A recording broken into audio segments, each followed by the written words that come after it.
Hello friends, welcome to bliss cinemas. இன்னைக்கு நம்ம Tamil டப்பிங்ல நெட்ஃபிளிக்ஸ்ல release ஆயிருக்க A Man Called Otto படம் எப்படி இருக்குன்னு பார்க்க போறோம். வாங்க வீடியோக்குள்ள போகலாம். இந்த படம் பார்த்தீங்கன்னா ஒரு ஃபீல் குட் படமா ரிலீஸ் ஆயிருக்கு. இப்போ இந்த படத்தோட கதையை பத்தி பார்க்கலாம். நம்ம ஹீரோ பார்த்தீங்கன்னா ஓட்டோ. அவர் பார்த்தீங்கன்னா ஒரு ஏஜ்டான பர்சன்.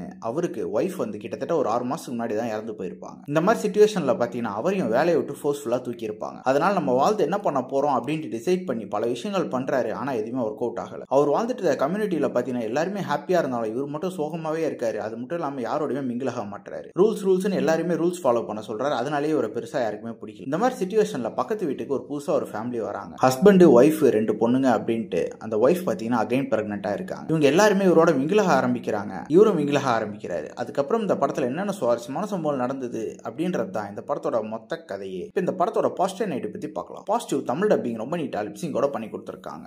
ஸ்டோரி பிளாட் வைஸ் பார்க்கும்போது ஒரு இன்ட்ரெஸ்டிங்கான ஸ்டோரி பிளாட் அதை நீட்டாவே பிரசன்ட்டும் பண்ணிருக்காங்க. பெர்ஃபார்மன்ஸ் வைஸ் பார்க்கும்போது பாத்தீங்கன்னா நம்ம ஹீரோ ஒரு அல்டிமேட்டான பெர்ஃபார்மன்ஸே கொடுத்திருக்காரு. அதே மாதிரி அந்த பக்கத்து வீட்டுக்கு வந்திருக்க எல்லாருமே ஒரு சூப்பரான பெர்ஃபார்மன்ஸே கொடுத்திருக்காங்க. ஒவ்வொருத்தர் கேரக்டருமே அல்டிமேட்டா எழுதி எடுத்திருக்காங்கன்னு சொல்லலாம். எல்லாரோடய மிங்கிள் ஆகி வந்து படத்தை பார்க்க முடியும். இவங்க ஒவ்வொருத்தர் மூலியமா ஒவ்வொரு விஷயம் நமக்கு சொல்றாங்க. அதுவும் பார்க்கறதுக்கு நல்லாவே இருந்தது. டெக்னிக்கல் ஆஸ்பெக்ட்லயும் படம் சவுண்டா இருக்கு. சினிமாட்டோகிராஃபி, சவுண்ட் எஃபெக்ட்ஸ், பிஜிஎம் எல்லாமே நல்லாவே பண்ணி கொடுத்திருந்தாங்க. ஸ்கிரீன் பிளேஸ் பாத்தீங்கன்னா ஸ்டார்டிங்ல இருந்து எண்ட் வரைக்கும் ஒரு இன்ட்ரெஸ்டிங்கான ஃபீல் குட்டான ஸ்கிரீன் பிளே எழுதி எடுத்திருக்காங்க. எல்லாரோடையுமே கனெக்ட் ஆக முடியுது நம்மளால. நம்ம ஹீரோ ஏன் எப்ப பாரு ஸ்ட்ரிக்டாவே இருக்காரு, ரூல்ஸை ஃபாலோ பண்ண சொல்றாரு, அப்படி இப்படின்ட்டு பல விஷயத்துக்கு ரொம்ப ஸ்மார்ட்டான ஆன்சர்ஸ் பண்ணியிருக்காங்க. அதெல்லாம் பார்க்கறதுக்கு நல்லாவே இருந்தது. கண்டிப்பா இந்த படம் எல்லாருமே பார்த்து என்ஜாய் பண்ண வேண்டிய ஒரு தரமான படம் தான். ட்ரை பண்ணி பாருங்க. படத்துல அடல்ட் கண்டென்ட் இல்ல, சோ ஃபேமிலியோட ட்ரை பண்ணலாம். இன்னொரு வீடியோ சந்திக்கலாம். தேங்க்யூ.